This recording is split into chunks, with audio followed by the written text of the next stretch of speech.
بسم الله الرحمن الرحيم نحمده ونصلي ونسلم على رسوله الكريم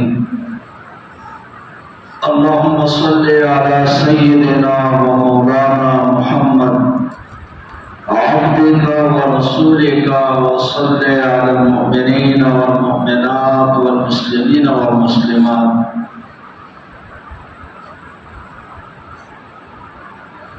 ربي يسر علينا هذا الكتاب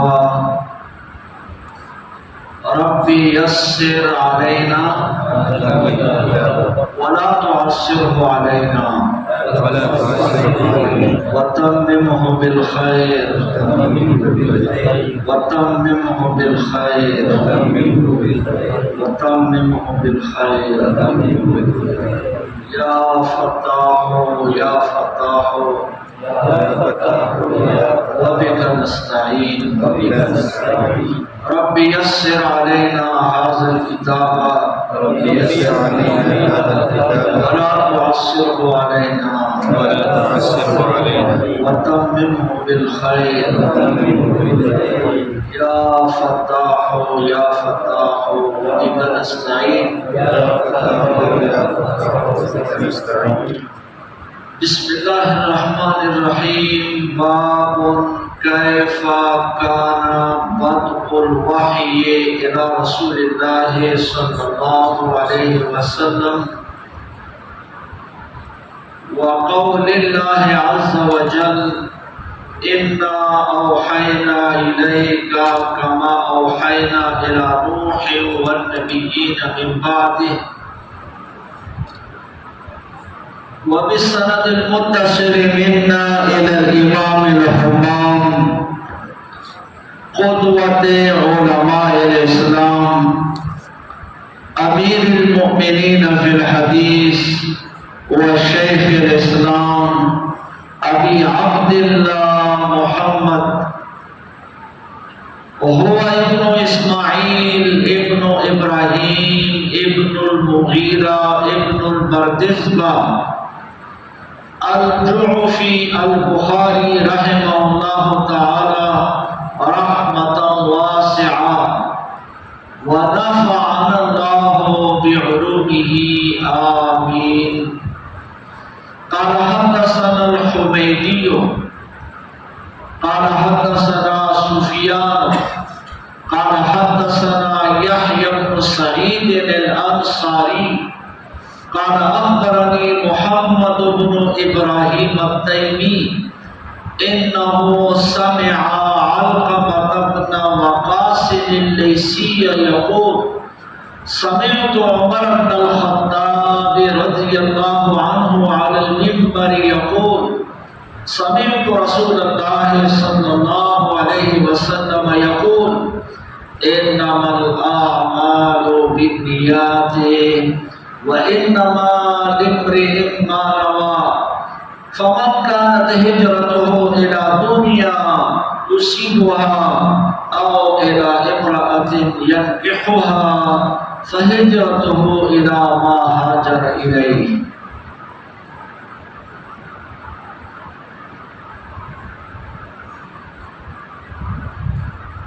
اللہ جل جلالہ وعم نوالہ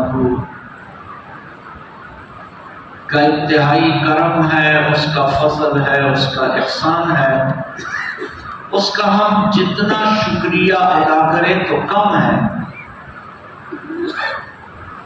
کہ وہ اللہ ہمیں ایک موقع اور عطا فرما رہے ہیں کہ ہم پھر ایک دفعہ اس مسجد کے حال میں جمع ہیں اور بخاری شریف ہمارے سامنے، اس پر ہم اللہ کا جتنا شکریہ ادا کریں تو کم ہے۔ اللہ کرے کہ ہم اس کتاب کے پڑھنے پڑھانے کا حق ادا کریں اور کتاب جیسے اس کی آج ابتدا ہوئی ہے، اللہ کرے کہ اس طرح چلتے چلتے انتہا کو پہنچائے۔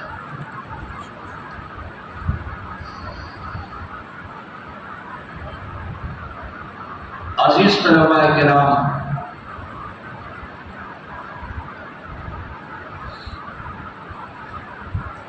اس دور اور اس وقت میں مساجد اور مدارس کا رخ جو لوگ کرتے ہیں، یقیناً ان کے والدین، ان کے رشتہ دار، ان کے بڑے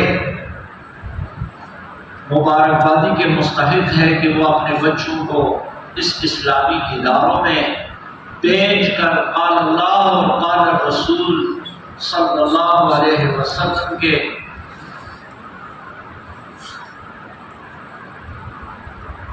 راستے پر ان کو چلانے کی کوشش کرتے ہیں۔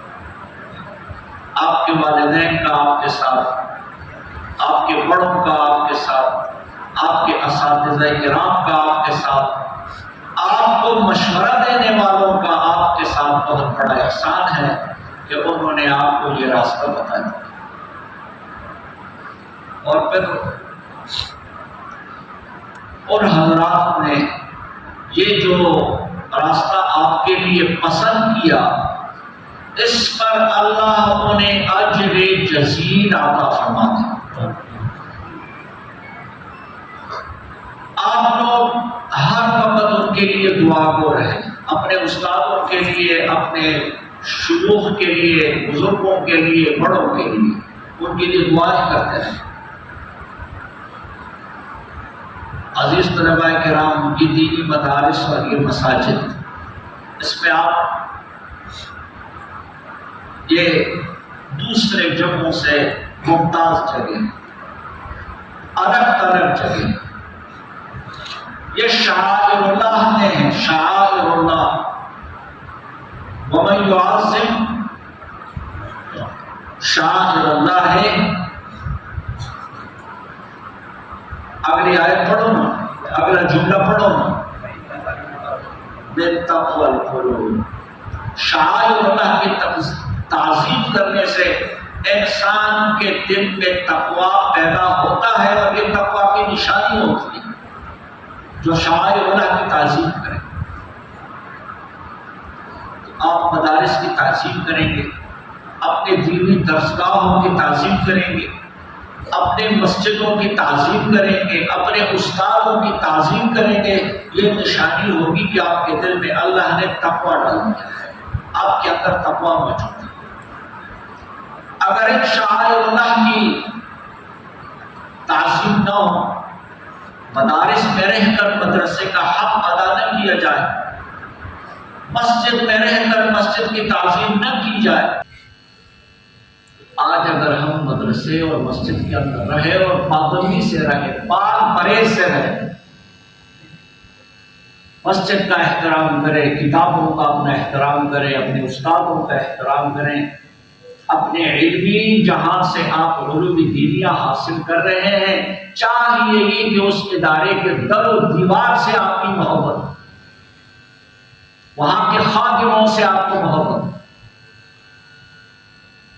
وہاں کے استادوں سے آپ کو محبت، وہاں کے محتمم اور ناظموں سے آپ کی محبت، وہاں کے لنگری اور جو صفائی آپ کے لیے کر رہے ہیں، ساری آپ کی خدمت میں لگی ہوئی، محتمم آپ کی خدمت میں، ناظم آپ کے خدمت میں، استاد آپ کے خدمت میں، لنگری آپ کے خدمت میں، خاتون آپ کی خدمت میں۔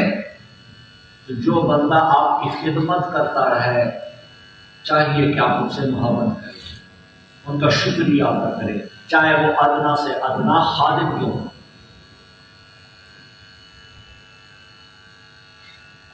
تو جب آپ اس انداز میں مدرسے میں وقت گزاریں گے، انشاءاللہ کل اللہ آپ کے خادم بنا دے۔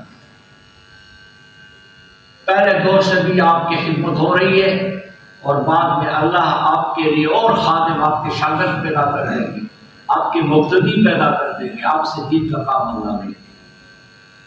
تو آپ نے جتنا وقت مدرسے میں عرض کر رہا تھا کہ یہ شعائر اللہ ہے، اس کا احترام کریں گے تو اللہ یہ آپ کے تقویٰ کا نشانہ بنائیں گے اور آپ کو تقویٰ دار بنا دیں گے۔ تو مدرسے سے، مسجد سے ایسے حالت میں انسان نکلے کہ وہ پہلے سے بھی اس کی نیت تقوی کی ہو اور وہ تقی بن کے نکلے مدرسے سے۔ تو جیسے محترم صاحب نے ابتدا میں آپ لوگوں سے کہ بھائی مدرسے میں رہ کر مدرسے کے اصول کے مطابق رہیں. جب مدرسے کے اصول کی پابندی آپ کریں گے تو انشاءاللہ آپ عالم باعمل ہوں گے.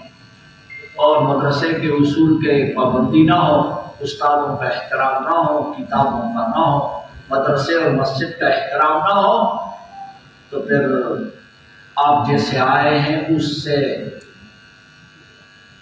بہتر ہو کے نکلنا پھر مشکل ہوگا آپ کے لیے مدرسے سے.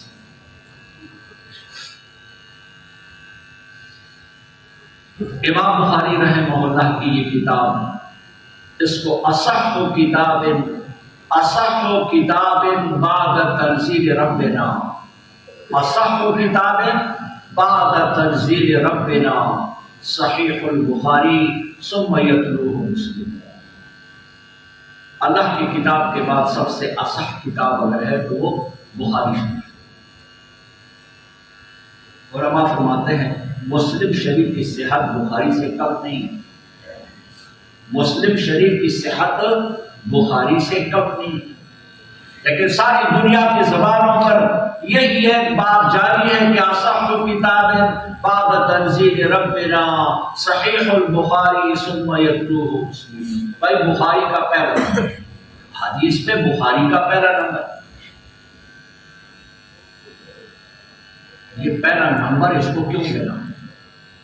یہ پہلا نمبر اصل میں اس کے تقوی کا پہلا نمبر ہے. امام بخاری کے تقوی کا جب پہلا نمبر ہوا تو اللہ نے اس کی کتاب کو بھی پہلے نمبر پہ رکھا، ورنہ مسلم اس سے کم نہیں ہے صحت. امام مسلم شاگرد ہے امام بخاری. شرائط ذرا امام بخاری کے اور کڑک ہے اور سخت ہے امام مسلم کے شرائط سے. مقدمہ میں امام مسلم کچھ اشارے کریں گے جو بعض علماء کے یہاں وہ بخاری ہی کی طرف ہے، اپنے استاد کے طرف. بہرحال وہ تو آپ وہی جا کر کے پڑھیں گے. تو آج بخاری شریف آپ کے سامنے ہے، دورے والوں کے سامنے بخاری شریف. آپ کو چاہیے کہ آپ حدیث کی جو کتاب پڑھیں اس کے مصنف کے بارے میں سب سے پہلے آپ کو معلومات ہونی چاہیے. دیار عرب میں جب آپ جائیں گے آپ کسی کے سامنے کہیں گے کہ قرأت البخاری، میں نے بخاری پڑھی ہے، وہ آپ سے سب سے پہلے سوال یہی کرے گا من البخاری، بخاری کون؟ جو تم نے بخاری پڑھی ہے من البخاری، بخاری کون؟ تو آپ کو کہنا پڑے گا هو محمد بن اسماعیل ابن ابراہیم ابن المغیرہ ابن البردزبہ الجعفی البخاری رحمہ اللہ تعالی رحمۃ واسعہ. یہ امام بخاری. هو محمد، نام ان کا محمد ہے، ابن اسماعیل، اس کے باپ کا نام اسماعیل ہے، دادے کا نام ابراہیم ہے، اور پردادے کا نام مغیرہ ہے، اور اگلے دادے کا نام بردزبہ ہے جو کہ مجوسی مذہب کے تھے. یخرج الحی من المیت ویخرج المیت من الحی. اللہ جل جلالہ مردے سے زندہ اور زندے سے مردہ یوں بنا دے. لوگ امام ابو حنیفہ رحمہ اللہ پر اعتراض کرتے ہیں، امام ابو حنیفہ رحمہ اللہ پر اعتراض کرتے ہیں، ان کے دادے پردادے پر اعتراض کرتے ہیں. ان کو پتہ نہیں ہے کہ امام بخاری کا بھی پردادا بردزبہ وہ بھی مجوسی مذہب ہے، لیکن اللہ جل جلالہ نے امام بخاری کو حدیث کا امام بنا. عزیز طلباء کرام، آپ جب بخاری پڑھیں گے، مسلم، ابو داؤد، ترمذی، سب سے پہلے ان کے مصنفین کو معلوم کر کے ان کی حالات کی زندگی کو معلوم کریں کہ ان کی حالات کی زندگی کیا تھی. تو آپ کو ضروری ہے التخلق باخلاق المحدثین. جہاں آپ محدث بن رہے ہیں، علم حدیث پڑھنے کی کوشش کر رہے ہیں اور اپنے آپ کو محدث بنانا ہے آپ نے، تو سب سے پہلے محدثین کے اخلاق کو اپنائیں، ان کے کردار کو اپنائیں. ان کی محنتوں اور کوششوں کو اپنائیں، تب جا کر کے آپ بخاری ہاتھ میں لے اور مسلم لے ابو داؤد، ان کے حالات زندگی کو معلوم کر کے، بھائی امام بخاری کے حالات زندگی آپ کو بتائے جائیں گے کہ امام بخاری کے حالات کیا ہیں، حالات زندگی کیا ہیں۔ امام بخاری پر ابتلاءات اور آزمائشیں جو آئی وہ آپ کو بتا دیا جائے گا کہ امام بخاری پر کیسے آزمائشیں آئی۔ تو اگر ایک عالم کے اوپر ابتلاءات آ جائے، آزمائشیں آ جائیں، اس نے اس سے کیسے اپنے آپ کو آزمائشوں سے نکالا۔ جب آپ ایک ایک حدیث پڑھتے رہیں تو آپ کوشش یہ کریں گے کہ اس حدیث کا سب سے پہلے مصداق اور مفہوم میں ہی بن جاؤں، سب سے پہلے میں ہی اس پر عمل کروں۔ جیسے رسول اللہ صلی اللہ علیہ وسلم کی قولی حدیثیں ہیں، فعلی حدیثیں ہیں، میں سب سے پہلے اسی حدیث کا پڑھنے والا اور اس پر عمل کرنے والا ہوں، کیونکہ علم بلا عمل کحمل علی جمل، پڑھنا برائے پڑھنا نہیں، پڑھنا برائے عمل۔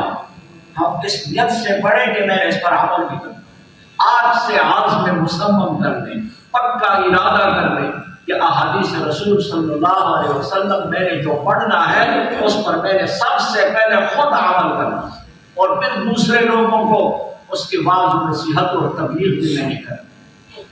بلغوا عنی ولو کان آیا، اس پر میں نے عمل بھی کرنا، دوسروں تک پہنچانا بھی ہے، کیونکہ علم صرف سیکھنا نہیں ہے۔ جتنا علم آپ سیکھیں گے، من علم علما ثم کتمہ الجم بلجام من نار، جو شخص علم سیکھے گا اور پھر اپنے پاس رکھے گا، آگے لوگوں کو نہیں بتائے گا، قیامت والے دن اس کے منہ میں آگ کے لگام ڈالیں۔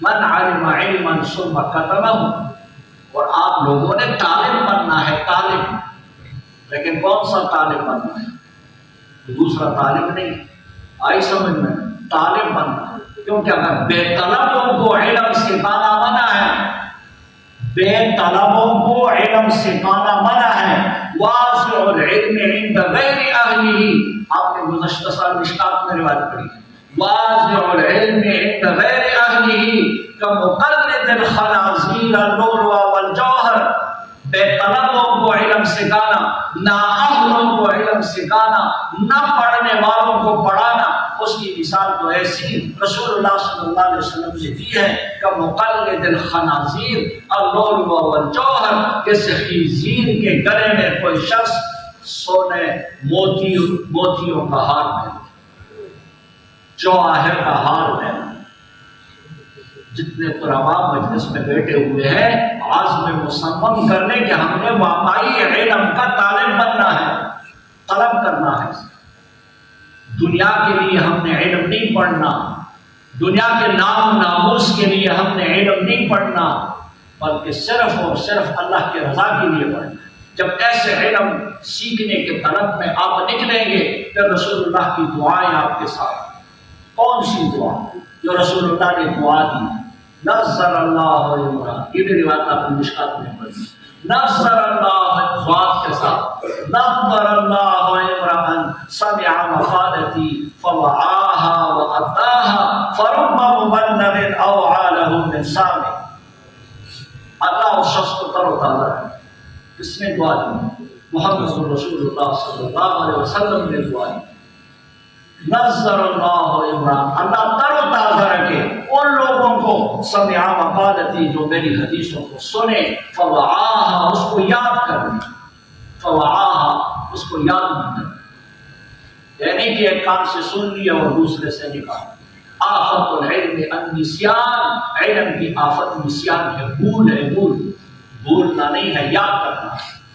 جب ہم علم کو پڑھیں گے، یاد کریں گے، نصر اللہ عمران سمع مقالتی جو میری حدیثوں کو سنیں، فوعاها اس کو یاد کریں، اور پھر اداها دوسروں کو بھی پہنچائیں، خود پڑھیں، اس پر عمل بھی کریں، یاد بھی کریں۔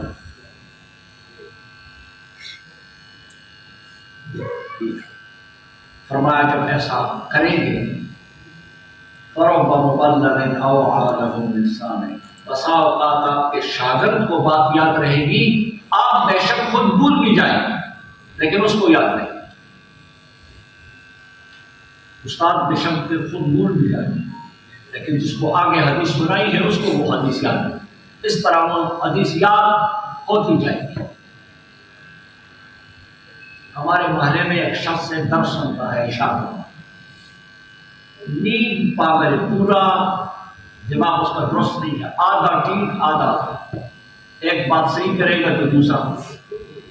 گزشتے دن میں نے درس دیا، وہ نیچے کمرے میں آیا، مجھے کہنے لگے استاد جی گزشتہ سال آپ نے جب 2-3 سال پہلے، میرے خیال میں 3-4 سال کے بعد باری آئی ہوگی پھر دوبارہ اس جگہ پہ درس کی، 4 سال میں ہمارا قرآن ختم درس۔ کہتے 4 سال پہلے آپ نے جب یہ آیت پڑھی تھی، آپ نے یہاں فلانی حدیث سنائی تھی، اس سال تو آپ نے وہ نہیں سنائی۔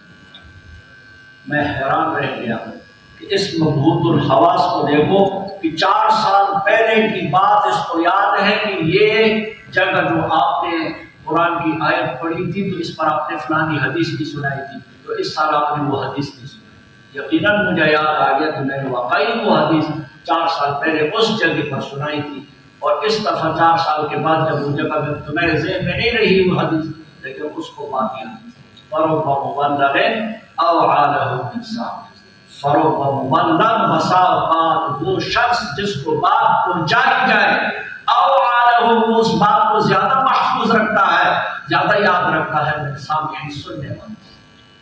بات ہو رہی تھی جب آپ پابندی سے اصول کے مطابق زندگی وقت طالب علم میں گزاریں گے اور اللہ کے نبی صلی اللہ علیہ وسلم کی حدیث سے غور اور حوض اور فکر سے پڑھیں گے تو رسول اللہ کی دعائیں بھی آپ کے ساتھ شامل حال ہوگی، اللہ پھر آپ کو تر و تازہ بھی رکھے گی۔ اور دیکھا گیا ہے ہمارے اساتذہ کرام کے چہروں کو دنیا نے دیکھا ہے، اللہ نے ان کو دنیا میں چمکایا ہے۔ نظر اللہ علیہ، ہاں ہمارے استاد تھے مولانا بدیع الزمان شاہ صاحب، کئی سال بیچارے بیمار رہے، چارپائی پہ رہے۔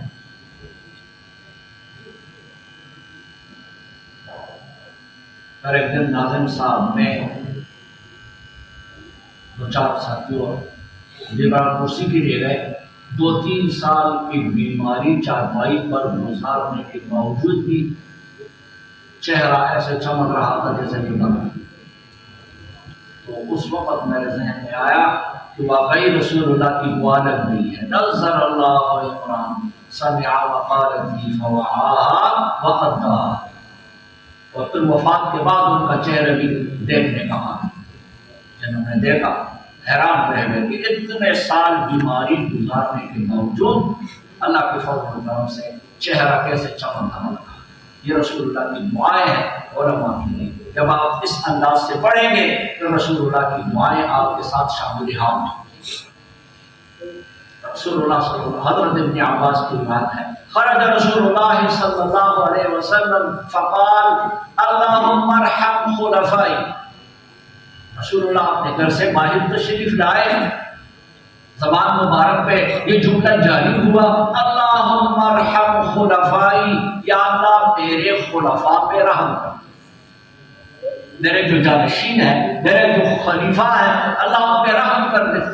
فقیل من خلفاؤک یا رسول اللہ، اللہ کے نبی آپ کے خلفاء کون ہیں؟ من خلفاؤک یا رسول اللہ، اللہ کے نبی آپ کے خلفاء کون ہیں؟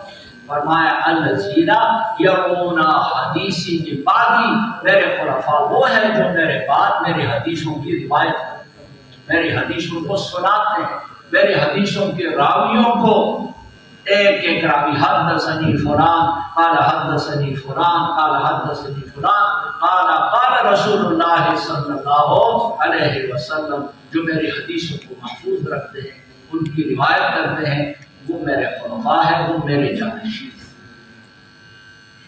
اسی طرح صلی اللہ علیہ وسلم کا ارشاد ہے اولی الناس بی الذین، میرے سب سے زیادہ قریب تر قیامت والے دن وہ لوگ ہوں گے جو سب سے زیادہ مجھ پہ درود بھیجیں، سب سے زیادہ قریب میرے قیامت والے دن وہ لوگ ہوں گے جو سب سے زیادہ درود مجھ پر بھیجیں.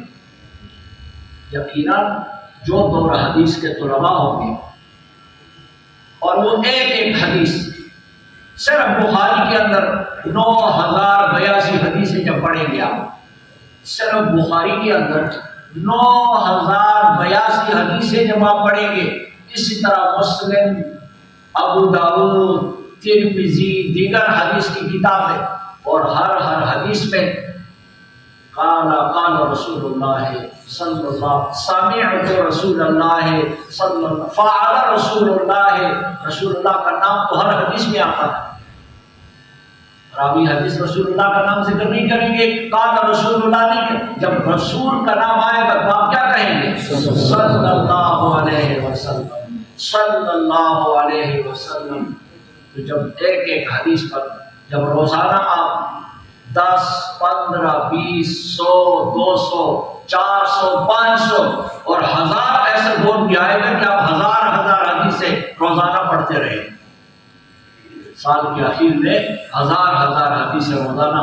جب آپ روزانہ اتنی حدیثیں پڑھیں گے اور ساتھ میں رسول اللہ صلی اللہ علیہ وسلم پر درود بھیجنے کا موقع آپ کو ملے گا، تو سب سے زیادہ کثرت سے درود بھیجنے والے وہ یہی علماء اور یہی طلباء ہے جو رسول اللہ صلی اللہ علیہ وسلم کی حدیث پڑھتے ہیں. ہر دور میں دین اور اسلام کے دشمن ضرور پیدا ہوتے ہیں اور ہوئے ہیں. ایسے لوگ بھی دنیا میں آئے جو احادیث سے انکار کرتے ہیں،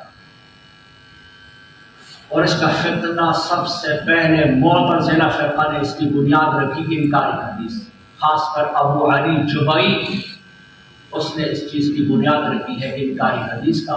یہ آپ کو اپنے دروس میں انشاءاللہ بتایا جائے گا کہ انکاری حدیث ان لوگوں نے کس بنیاد پہ کی ہے اور کیوں کی ہے حدیث کا انکار. ہندوستان میں اس سے سب سے پہلے، اسی طرح ترکی میں سب سے پہلے، اور یہاں ہندوستان اور پاکستان میں، یہاں بنگلہ دیش میں سب سے پہلے اس فتنے کا آغاز کہاں سے ہوا.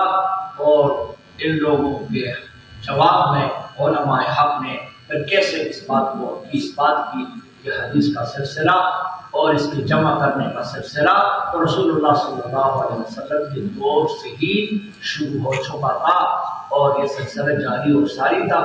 البتہ کچھ لوگ حفظ صدر پر، حفظ قلبی حفظ پر، اور کچھ لوگ کتابی حفظ کا سلسلہ اسی وقت سے، یعنی اس کی لکھائی کا سلسلہ بھی ادھر ہی سے شروع تھا اور اس کے یاد کرنے کا سلسلہ بھی ادھر ہی سے شروع. یہ کوئی ایسی یعنی اعتراض کرنا ہے اس پر یا رسول اللہ صلی اللہ علیہ وسلم کی حدیثوں سے انکار کرنا، یہ کفر ہے اور اس کی کوئی گنجائش نہیں ہے. بسم اللہ الرحمن الرحیم. باب، اس کو یا باب پڑھیں گے، بعض جگہوں میں اضافت کے ساتھ پڑھیں گے. باب کیف کان بدء الوحی، کیف کان بدء الوحی الی رسول اللہ صلی اللہ علیہ وسلم. کیسے ہوئی ابتدا وحی کی رسول اللہ صلی اللہ علیہ وسلم کو؟ وحی کی ابتدا رسول اللہ کو کیسے ہوئی، یا وحی کا ظہور رسول اللہ صلی اللہ علیہ وسلم کو کیسے ہوا؟ اور اسی کے استشہاد میں انا اوحینا الیک کما اوحینا الی نوح والنبیین من بعدہ، قرآن کی یہ آیت. حدثنا الحمیدی، ہمارے دیار میں، ہمارے یہاں پاکستان، ہندوستان، بنگلہ دیش میں حدثنا سے پہلے کیسے پڑھتے ہیں؟ وبہ قال حدثنا. ہر حدثنا سے پہلے یوں پڑھتے ہیں وبہ قال حدثنا. اور عرب لوگ ہر حدیث کے ابتدا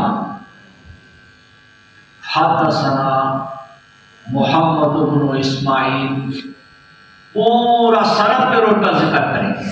جب یہاں پڑھیں گے انا اوحینا الیک کما اوحینا الی نوح والنبیین من بعدہ، اس کے بعد وبالسند المتصل منا الی الامام الحمام قدوۃ علماء الاسلام امیر المومنین فی الحدیث و شیخ الاسلام ابی عبداللہ محمد هو ابن اسماعیل ابن ابراہیم ابن المغیرہ ابن البردزبہ الجعفی البخاری رحمہ اللہ تعالی رحمۃ واسعہ ونفعنا اللہ بعلومہ آمین۔ قال حدثنا الحمیدی۔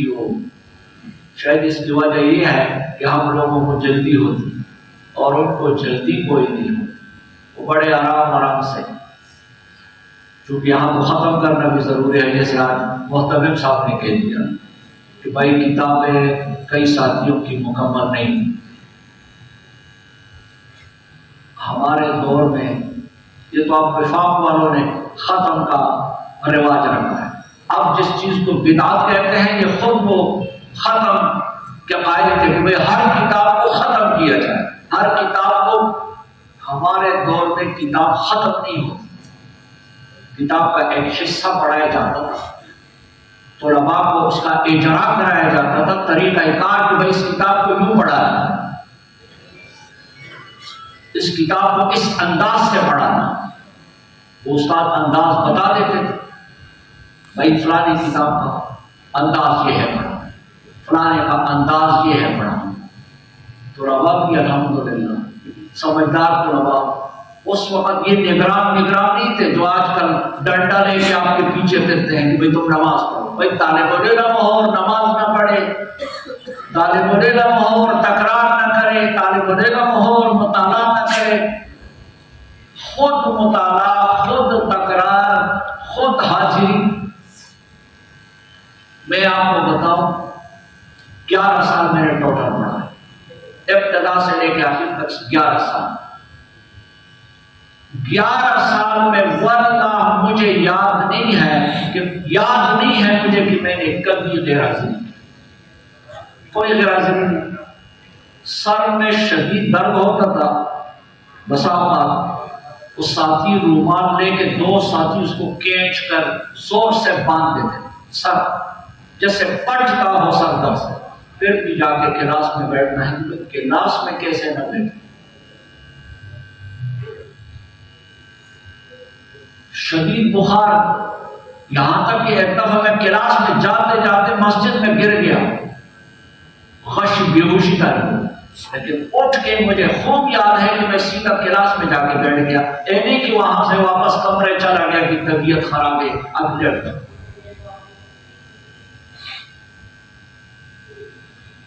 بہرحال آپ لوگ اپنے محنت جاری رکھیں، کوشش جاری رکھیں، مدرسے کے اندر اس کے اصول کے مطابق جو ہے آپ وقت گزارتے رہیں، تو انشاءاللہ اس مدرسے سے آپ عالم فاضل نکل کر کے پورے عالم کے لیے ہادی بن کے انشاءاللہ جائیں گے۔ تو میں بات کر رہا تھا کہ یہاں ہم بھی قال حدثنا کہتے تھے، جبکہ عرب میں خوب آرام سے اور سکون سے وہ لوگ پڑھا کرتے ہیں۔ بہرحال کتاب اختتام کو پہنچ جائے، ہر استاد کو کوشش کرنی چاہیے کہ کتاب، اور چونکہ اب یہ وہ دور نہیں رہا جو طلباء میں ایک انداز تھا کہ بھائی خود بخود وہ سبق حل کرے اور خود ان کو پوری کتاب آئے، تو ہم سب انشاءاللہ کوشش کریں گے تمام اساتذہ کرام کہ آپ کو جتنا ہو سکے بقدر الوسع والطاقت، اللہ کے فضل و کرم سے کبھی ذہن میں یہ نہیں آیا کہ ہم نے وقت ٹالنا ہے اور وقت گزارنا ہے، وقت پاس کرنا ہے۔ کوشش 100% یہ ہوتی ہے کہ طلباء کو ہم سے کوئی فائدہ ہو اور وہ سمجھ، اور صرف تنخواہ نہیں، ہم نے بے تنخواہ بھی تدریس کی۔ ابتدا میں جب ہم فارغ ہوئے 12 سال ہم نے تدریس بغیر کسی معاوضے کی، اللہ کے فضل و کرم سے۔ لیکن پھر ضروریات تو ہر انسان کے ساتھ لگے ہوئے ہوتے ہیں، ہر انسان کا ضروریات دنیا میں رہنا ہے تو اس کا ضروریات ہوتے ہیں۔ دوبارہ ہمارے ساتھ اللہ کے کرم سے ایک دوسرے سے زیادہ ذہین، زیادہ محنتی، زیادہ کوشش والے ہیں، آپ ان سے استفادہ کریں۔ حضرت شیخ القرآن مرحوم کا بھی یہی طریقہ تھا، پہاڑ کے چوٹی پر اگر اس کو کہیں پتہ چل جاتا کہ کوئی اچھا عالم موجود ہے، مجھے یاد ہے ہمارے والد صاحب مرحوم بڑے دور دراز ہیں، اوپر ایک پہاڑ، شیخ القرآن صاحب کو پتہ چلا، ایک سال یہاں سے 2 بندے بھیجے ان کو یہاں لانا، اس سال وہ نہیں آئے، ٹھیک دوسرے سال چھٹیوں میں پھر ایک مولوی صاحب، نام مجھے ابھی بھول گیا، فوت ہو گئے ہیں، یہ جو سر سید چوک ہے غالباً جو ایئرپورٹ کی طرف آگے جاتا ہے، وہاں کے چوک میں ان کی مسجد، بڑے عمر کے عالم تھے، بزرگ، حبیب اللہ صاحب، اس کو بھیجا یہاں سے، اس کو بھیجا ہمارے والد صاحب مرحوم کو لانے کے لیے، اور پھر مجھے یاد ہے کہ ہمارے والد صاحب چلے اور میں بھی ان کے ساتھ تھا، تو پہلی رات ہم نے اوگی میں گزاری، اس وقت اتنے تکلیف سے، ایک رات اوگی میں گزری اور دوسرے شام کو ہم پنڈی پہنچے۔ اب ہم 3 گھنٹے میں وہاں پہنچ جاتے ہیں، اس وقت گویا 2 دن ہمارے لگے، ایک دن گاؤں سے چل کر کے اوگی تک اور دوسری رات پھر یہاں پنڈی میں آگے پہنچے۔ تو حضرت شیخ استادوں کو ٹٹولتے، جانچتے، تلاش کر کے، اور وہی کام مولانا اشرف علی صاحب بھی، جہاں ان کو اچھے استاد کا پتہ چلتا ہے۔ میں خود کراچی میں تھا، ایک دفعہ ناظم صاحب سے ملاقات ہوئی، ناظم صاحب سے میں نے اپنے خدمات، لیکن اس وقت یہ مطمئن نہ ہوئے، کیونکہ جہاں کا پتہ پڑا ہوا ہو وہ ذرا، پھر اشرف علی صاحب آئے کراچی میں، تو شاید انہوں نے جامعہ رحمانیہ میں تشریف لائے، مجھے اب بھی یاد ہے وہ شیشہ کا ادھر لگا ہوا، تو اشرف علی صاحب باہر سے دیکھ گئے شیشے، تو میں تو ان کو پہچانتا تھا، یہ نہیں جانتے تھے مجھے، تو طالب علم میں اس بات میں پھر انسان کی حریت تبدیل ہو جاتا ہے۔ بہرحال میں نے پھر کھڑکی کو باہر آیا، ان سے ملاقات بھی کی اشرف علی صاحب سے، بہرحال میں کراچی میں تھا، وہاں سے اشرف علی صاحب، یہ سارے اساتذہ کرام، مفتی زاہد شاہ صاحب، مولانا نذیر صاحب، ہم ایک سال آئے ہیں اس میں، تو سارے اساتذہ کرام آپ کے اللہ کے فضل و کرم سے پرانے اساتذہ ہیں، تو آپ ان سے استفادہ کریں، کیونکہ کسی طالب علم کے لیے کسی استاد کا ملنا یہ کوئی آسان کام نہیں ہے، تو دارالعلوم تعلیم قرآن میں آپ کا آنا، ہم آپ سب کو مرحبا اور خوش آمدید کہتے ہیں، اور ہماری جو خدمات ہوں گی، ہماری جو کوششیں ہوں گی آپ لوگوں کو سمجھانے کے سلسلے میں، انشاءاللہ اس پہ کوئی کمی آپ محسوس نہیں کریں گے، لیکن ہم آپ لوگوں سے بھی یہی توقع رکھتے ہیں کہ آپ بھی اپنے وقت ضائع کرنے سے احتراز کریں گے، اپنے اساتذہ کرام کا بھی خیال رکھیں گے، اور ان کے اسباب کو ضبط کرنے کا پورا اہتمام کریں گے۔ تو سبق انشاءاللہ کل سے مستقل شروع ہوں گے۔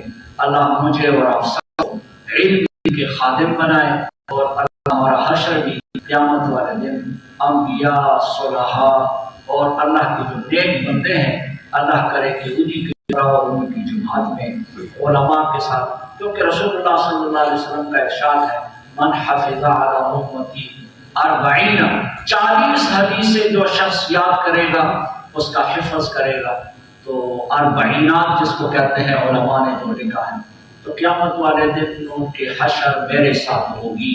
تو آپ بھی دعا کریں، ہم بھی دعا کرتے ہیں کہ اللہ ہمارے حشر کو بھی صحابہ کرام اللہ کے نیک لوگوں کے ساتھ قیامت والے دن بنا دے۔ وآخر دعوانا ان الحمد للہ رب العالمین۔ درود شریف پڑھیں۔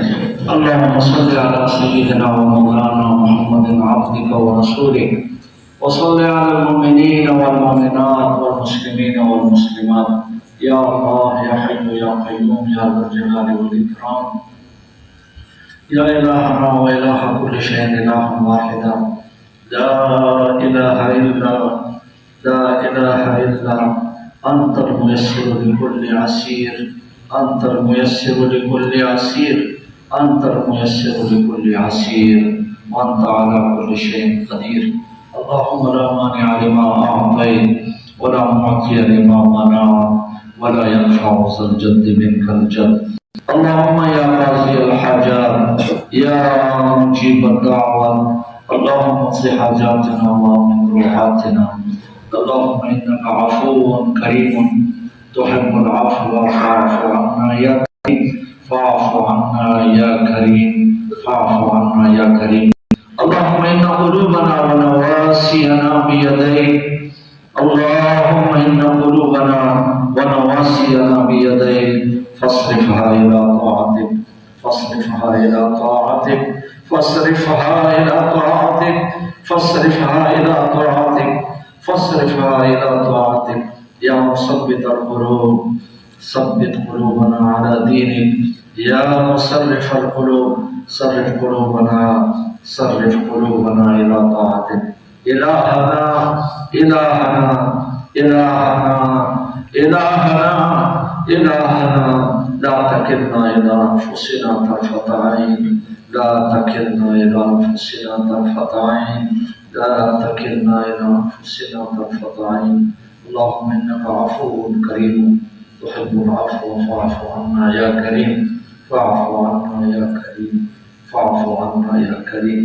یا اللہ صغیرہ کبیرہ گناہوں کو معاف فرما. یا اللہ غلطیاں کوتاہیاں معاف فرما. یا اللہ اس ستارے کو دن دگنی رات چگنی ترقی عطا فرما. اس کے یا اللہ عملے کو محتمم ناظم حضرات استاد جتنے عمل ہے اس کا یا اللہ دین کے مزید خدمت کرنے کی توفیق عطا فرما. ادارے کے جملہ مشکلات کو یا اللہ اپنے خزانے غیب سے دور فرما. یا اللہ لوگوں کے دلوں کو ادارے کی طرف راغب فرما. ہر قسم کے شرور آفات بلیات سے ادارے کی حفاظت فرما. اساتذہ کرام کی حفاظت فرما. طلباء کرام کی حفاظت فرما. یا اللہ جیسے اس کی آواز امن اور اطمینان اور سکون سے ہوا ہے اختتام بھی امن سے سکون سے فرما دے. انتہا بھی یا اللہ اس سال کی آواز بھی یا اللہ اپنے رحمت اور کرم و فضل سے اور اس کی انتہا بھی یا اللہ انتہائی پرسکون فرما دے.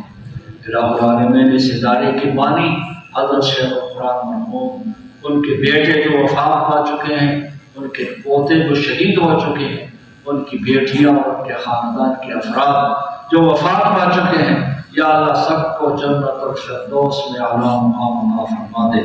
سب کو جنت الفردوس میں اعلیٰ مقام عطا فرما دے. یا اللہ سب پر اپنا خصوصی رحمت نازل فرما. ان کے قبروں کو یا اللہ نور سے بھر دے. یا اللہ ہم سب پر اپنا رحمت فرما دے. بیماروں کو شفا کامل عطا فرما. یا اللہ اساتذہ کرام کو سب کو صحت عطا فرما اور ان کے گھروں میں اگر بیماریاں ہیں یا اللہ شفا کامل عطا فرما. اس ادارے کے اساتذہ کرام جو بیمار ہیں جیسے مولانا ظہور صاحب ہیں دوسرے اساتذہ کرام اگر بیمار ہیں یا اللہ شفا کامل عطا فرما دے. یا اللہ پریشان حالوں کی پریشانیاں دور فرما دے. الہ العالمین ہمارے گھروں میں جو بیمار ہیں ان کو شفا کامل عطا فرما دے. جو وفات پا چکے ہیں یا اللہ سب کو جنت الفردوس میں اعلیٰ مقام عطا فرما. ربنا ظلمنا انفسنا وان لم تغفر لنا وترحمنا لنكونن من الخاسرین. صلی اللہ تعالی علی خیر خلقہ محمد وآلہ واصحابہ اجمعین برحمتک یا ارحم